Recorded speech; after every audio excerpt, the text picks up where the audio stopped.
Hello friends, সবাইকে নমস্কার জানিয়ে শুরু করছি নীলিমা রেসিপির আরেকটি নতুন পর্ব। আজ শেয়ার করব ভিন্ন স্বাদের একটি এগ কারি রেসিপি। এই ডিমের কারি রুটি, লুচি, পরোটার সাথে যেমন ভালো লাগে, তেমনি সাদা ভাত কিংবা ফ্রাইড রাইস, পোলাওয়ের সাথেও কিন্তু খুব ভালো লাগে। এই রকম ভিন্ন ধরনের রেসিপিগুলো খুব সহজেই বাড়িতে বসে শিখে নিতে সাবস্ক্রাইব করে নিন নীলিমাস রেসিপিস চ্যানেলটিকে।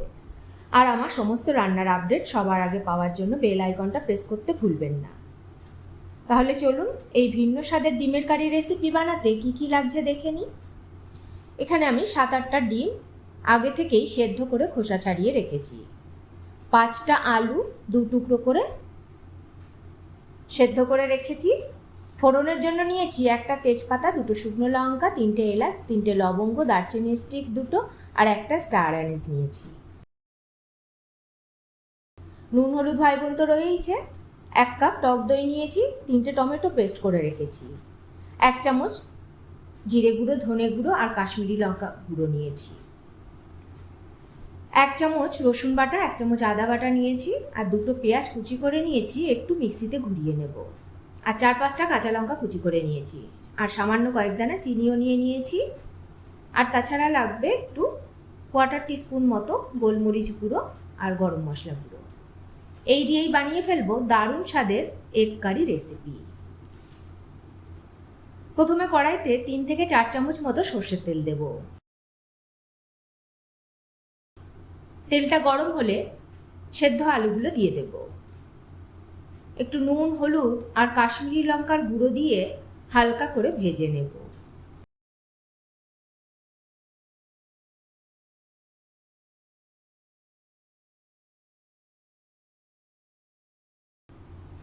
আলুগুলো তুলে নেব, এবারে ভাজা হয়ে গেছে। এবার ওই তেলেই ডিমগুলো দিয়ে দেব। আবারও একটু নুন, হলুদ আর কাশ্মীরি লঙ্কা গুঁড়ো দিয়ে হালকা করে ভেজে তুলে নেব।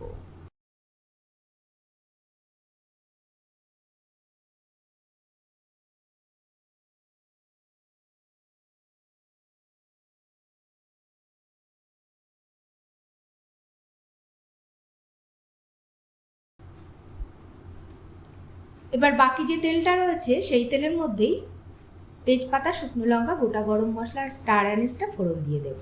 ফোড়নের থেকে সুগন্ধ বেরোতে থাকলে তখন পেঁয়াজ যে কুচি করে রেখেছিলাম সেটাই মিক্সিতে একটু হালকা ঘুরিয়ে নিয়েছি, সেই পেঁয়াজ বাটাটা দিয়ে দেব। এবারে ভেজে নেব যতক্ষণ না পেঁয়াজের রং গোলাপি হচ্ছে।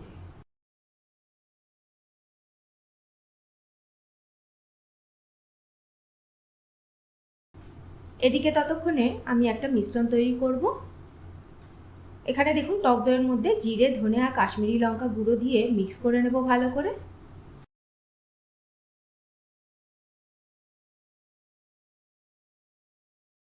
এবার পরিমাণ মতন হলুদ দিয়ে ভালো করে ফেটিয়ে নেব টক দইটাকে।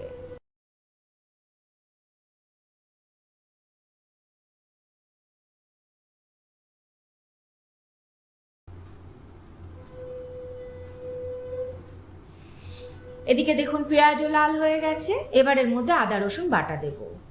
2 মিনিট ভালো করে কষিয়ে নেব।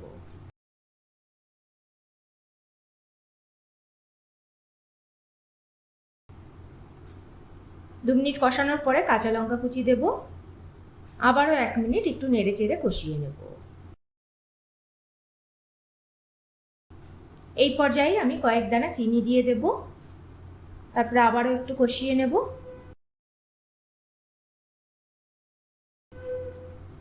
এবার টমেটো পেস্ট দিয়ে ভালো করে নেড়ে চেড়ে কষিয়ে নেব। একটু ঢাকা দিয়ে দিয়ে কষিয়ে নেব, টমেটোর কাঁচা গন্ধটা যাতে তাড়াতাড়ি চলে যায়।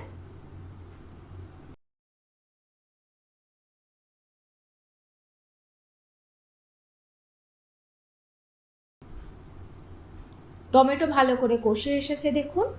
এবার এর মধ্যে পরিমাণ মতো নুন দেব আর টক দইয়ের মিশ্রণটা দিয়ে দেব। ভালো করে কষিয়ে নেব 2 থেকে 3 মিনিট।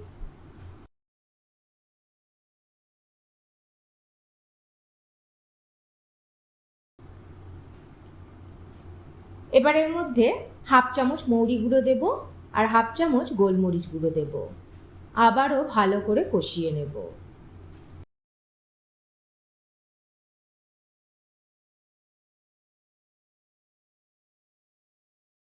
একটু ঢাকা দিয়ে মশলাটাকে আমি কষিয়ে নেব ভালো করে, যতক্ষণ না তেল ছাড়তে শুরু করছে। দেখুন মশলাতে আমাদের খুব ভালো করে কষে গেছে আর তেলও ছাড়তে শুরু করেছে। এই পর্যায়ে আমি 1 বাটি গরম জল দিয়ে দেব। এবার ভালো করে নেড়ে চেড়ে মিশিয়ে নেব। তারপরে এর মধ্যে আলু আর ডিমটা দিয়ে দেব। ভালো করে নেড়ে চেড়ে ঢাকা দিয়ে 10 মিনিট ফুটিয়ে নেব।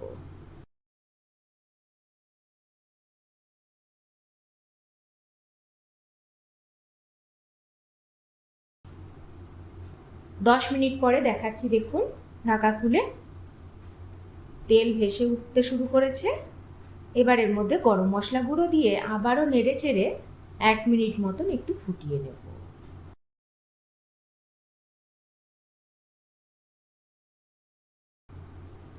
সবশেষে গ্যাসটা বন্ধ করে দিয়ে কয়েকটা কসুরি মেথি আর কয়েকটা চেরা কাঁচা লঙ্কা দিয়ে দেব।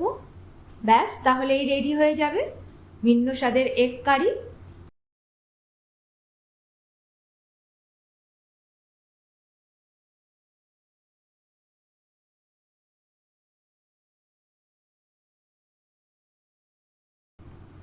ওপর থেকে গার্নিশ করে দেব সেদ্ধ ডিম গ্রেট করে দিয়ে।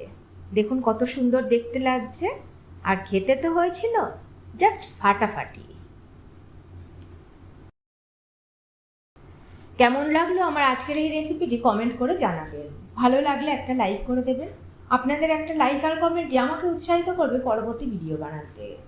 আজ তাহলে এই পর্যন্তই। আবারও হাজির হয়ে যাব নতুন কোনো রেসিপি নিয়ে, নতুন কোনো পর্বে। ভালো থাকবেন, সুস্থ থাকবেন সবাই। অবশ্যই লাইক কমেন্ট শেয়ার করতে ভুলবেন না। নমস্কার।